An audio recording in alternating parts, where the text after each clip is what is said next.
What is your reaction to some of the drama that has unfolded this season, be it Christian Horner and the investigation, Adrian Newey, Lewis leaving to go to Ferrari? I mean, pick one, anyone. On some days, it's like a soap opera.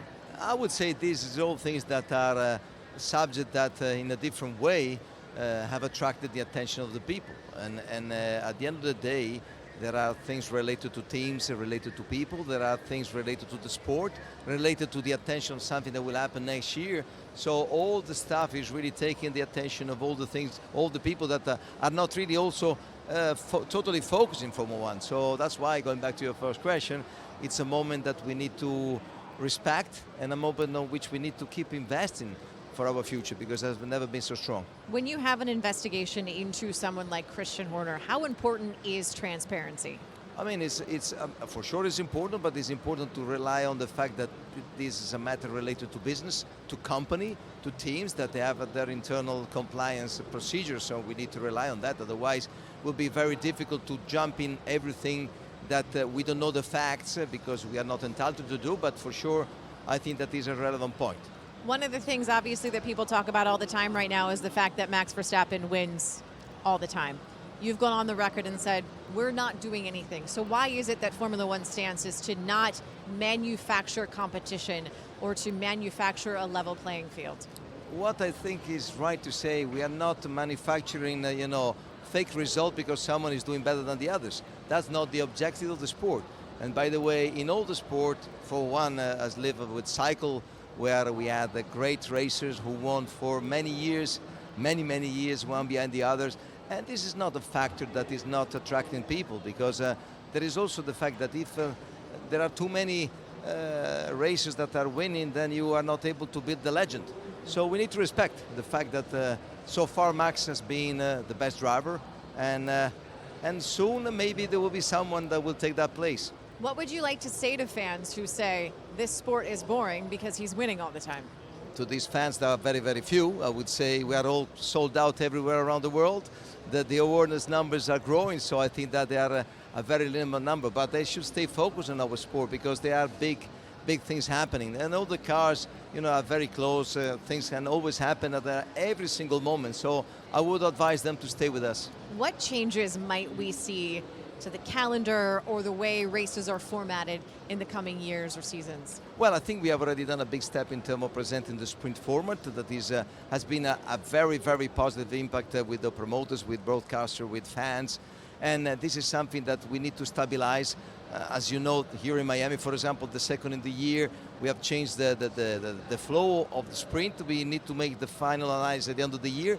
And, it is pretty clear to me that people that are following Formula One wants to see every time something happening. So to give too much space to free practice is something that is not anymore relevant. So that's really what we need to be focused on in the future. How do you balance?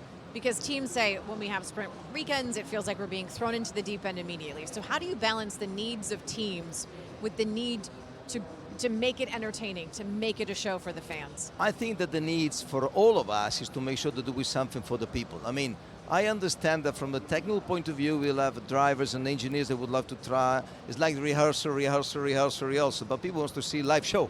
And that's really why I do believe there is it's a sport where we have not a lot of free practice during the year. And so we need to maybe minimize it in the best way that you can. And by the way, we don't have to forget that the teams now have a lot of tools of simulations. They are coming here with a lot of data. So I would really love to see the minimum of it, maybe one session in Friday morning, and then after, just push and see what is happening. It's year 2 for F1 Academy. They're on the track right now. What's been the response so far this season?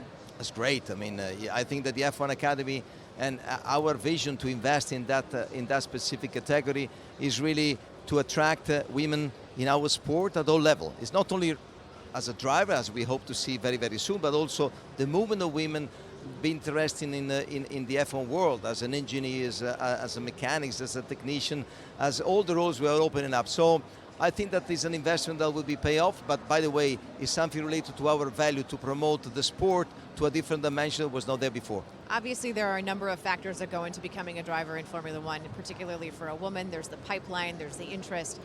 How important is it to, sometime in the near-ish future, see a woman on the grid?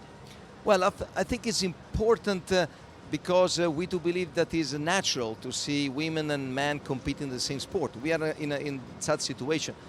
For many reasons before was not possible, and I think that we as Formula One, we show that we are committed to that for happening, and this will open a new possibility for women to be in a spot that were not belonging to them before, and also the attention to that will be even a magnifying factor to make sure that Formula One has also a spotlight in these kind of things. With the 3 U.S. races and the boom in fans in the U.S., how important is it to also get U.S. representation on the grid?